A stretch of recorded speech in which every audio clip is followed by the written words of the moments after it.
Bonjour, dans cette vidéo, nous allons voir en illustration de l'article comment manipuler les fenêtres de Windows facilement et rapidement. Donc là, j'ai un certain nombre de fenêtres d'ouvertes sur l'écran. Je règle la barre de tâches pour afficher, pour qu'elle y ait plus de place. Donc pour ça, je clique droit ici, paramètres de la barre de tâches. Et là, je choisis toujours masquer les étiquettes. Ça m'évitera d'avoir la barre de tâches encombrée. Mais ce n'est pas obligatoire. Voilà, donc dans une fenêtre de Windows, on a en haut à droite un petit tiret qui permet de réduire la fenêtre. Donc en fait, la fenêtre se masque, mais l'application tourne toujours puisqu'on a les icônes qui sont surlignés d'un petit trait bleu ici et qui dit que l'application est active. Donc c'est juste la fenêtre qui est fermée, mais l'application tourne. Ici, on a un carré qui permet de mettre en grand écran. Une fois que c'est en grand écran, le petit carré se transforme l'icône en deux petits carrés ici, et donc il suffit de recliquer pour revenir à la position initiale. Ensuite, la croix permet de fermer la fenêtre et de quitter l'application. Donc là, si je ferme, ici, l'application est terminée. Bien, pour déplacer une fenêtre, on a avec la souris, on appuie sur le bouton gauche de la souris, on va sur la barre de tâches, enfin la barre supérieure, la barre de titre de la fenêtre, et puis on peut la déplacer.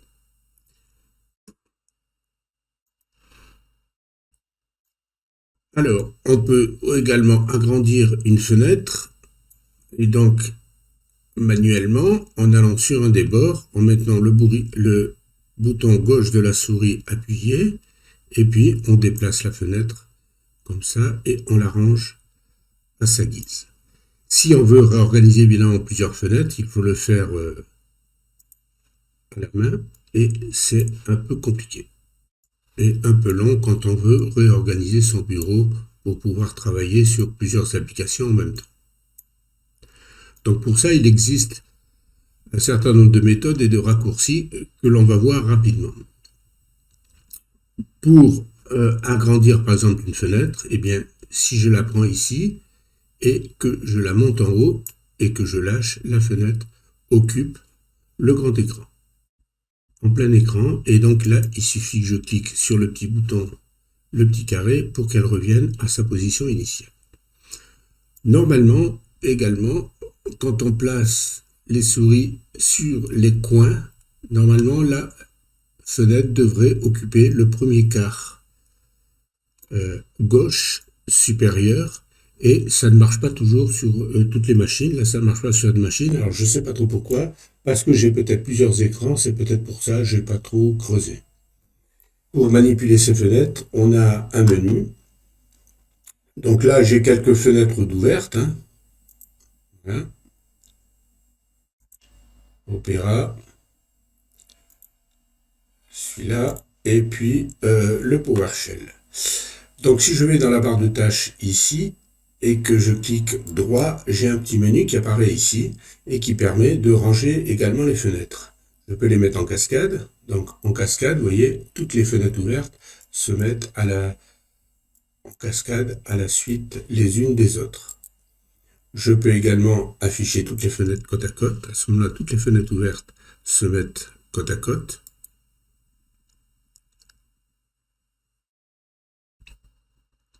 Je peux les mettre empilés, mais là, ça fait la même chose. Et puis, je peux également afficher le bureau. Donc, toutes les fenêtres disparaissent.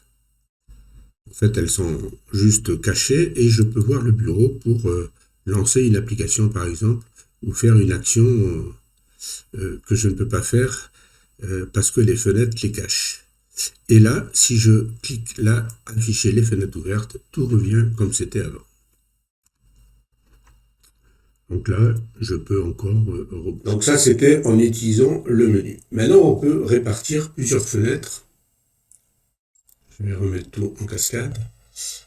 Plusieurs fenêtres avec les raccourcis clavier.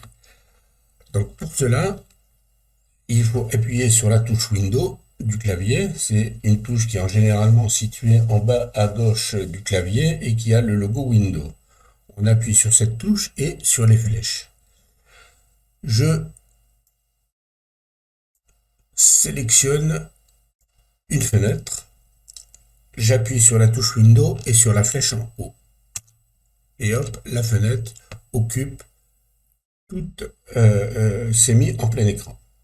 Si maintenant j'appuie sur la touche Windows et je mets la touche gauche, la flèche gauche, la fenêtre va se mettre à gauche. Si je sélectionne maintenant cette fenêtre, j'appuie sur la touche Windows, je me mets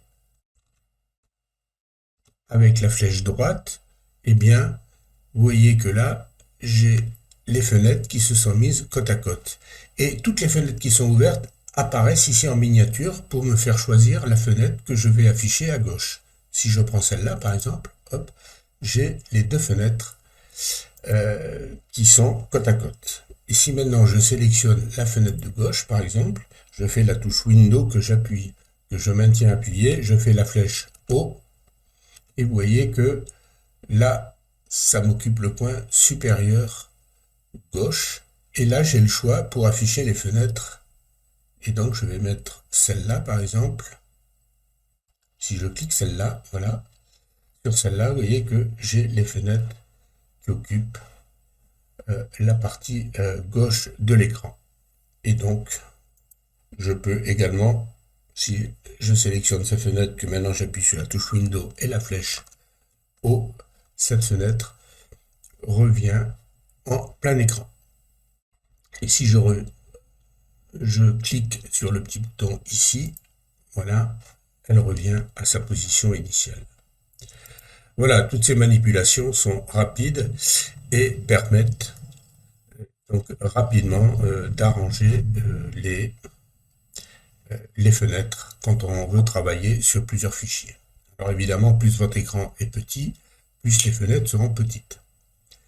Alors maintenant, quand on a plusieurs fenêtres ouvertes, également, pour les fermer toutes, voilà, si je prends cette, comment dirais-je, cette fenêtre et que je la secoue un peu, je maintiens le bouton gauche de la souris appuyé, je tourne, vous voyez, toutes les autres fenêtres se ferment, enfin, se masquent, et il ne reste que ma fenêtre ici sur les... Quand on a plusieurs fenêtres d'une même application, par exemple si on veut utiliser le gestionnaire de fichiers Windows pour copier des fichiers ou transférer des fichiers, il est souvent pratique d'avoir plusieurs instances de l'explorateur, par exemple d'ouvertes. Et donc pour répartir les fenêtres, eh bien d'une seule application, on fait comme ceci.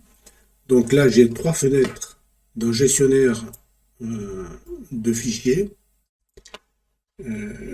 qui sont à l'écran. Pour cela, j'appuie en même temps sur la touche CTRL et la touche majuscule, mettre la petite flèche majuscule, et je vais sur l'icône ici de l'application, où j'ai mes 3 instances, je fais un clic droit, et là j'ai un petit menu qui s'affiche, afficher toutes les fenêtres empilées, disposer les fenêtres en cascade, ou afficher les fenêtres côte à côte. Et si j'appuie sur fenêtre côte à côte, eh bien j'ai mes 3 fenêtres qui se répartissent donc sur l'écran, et qui permet éventuellement de déposer des fichiers ou de faire des manipulations. Si je ferme une fenêtre, toujours CTRL majuscule, clic droit, voilà. Je peux réduire toutes les fenêtres, ou je peux mettre cette fois-ci côte à côte, et donc là, j'ai mes 2 fenêtres qui restent, qui sont alignées, et même s'il y a donc des fenêtres d'autres applications ouvertes, c'est juste les fenêtres de la même application qui se mettent côte à côte. Si votre écran est trop petit, et que vous avez beaucoup de fenêtres, vous pouvez également utiliser les bureaux virtuels de Windows. Pour cela, il faut cliquer sur cette petite icône. Si elle n'apparaît pas, cliquez droit sur la barre des tâches et sélectionnez cette option, afficher le bouton application active. Il faut qu'elle soit sélectionnée pour que l'icône apparaisse. Donc quand vous cliquez dessus, vous avez les bureaux virtuels, c'est-à-dire ça vous permet d'afficher comme si vous aviez plusieurs bureaux en fait, et d'afficher sur chaque bureau des applications. Donc là j'ai 3 bureaux. Pour créer un nouveau bureau, voilà, un 4e bureau. On peut, je crois, également renommer le bureau. Voilà, et là on peut changer le nom. Donc si je vais là, je vais sur ce bureau, j'ouvre une fenêtre ici. Je vais sur mon 2e bureau, vous voyez, hop, et j'ouvre par exemple Firefox. Et vous voyez que chaque bureau est indépendant. Et donc sur chaque bureau, je peux avoir différentes fenêtres. Si je clique, je vois d'ailleurs sur le premier bureau la miniature de la fenêtre ouverte et sur le 2e bureau Firefox qui est ouvert et ainsi de suite. Et donc je peux ainsi naviguer et basculer de bureau à bureau et donc avoir sur chaque bureau des fenêtres spécifiques et travailler sur plusieurs fenêtres à la fois. Voilà, il y a également l'utilitaire PowerToy qui offre un utilitaire également Fancy Zone qui permet également cette fois-ci d'avoir beaucoup plus d'options pour répartir les fenêtres sur l'écran. Voilà, j'espère que cette vidéo vous a plu et je vous dis au revoir et à la prochaine vidéo.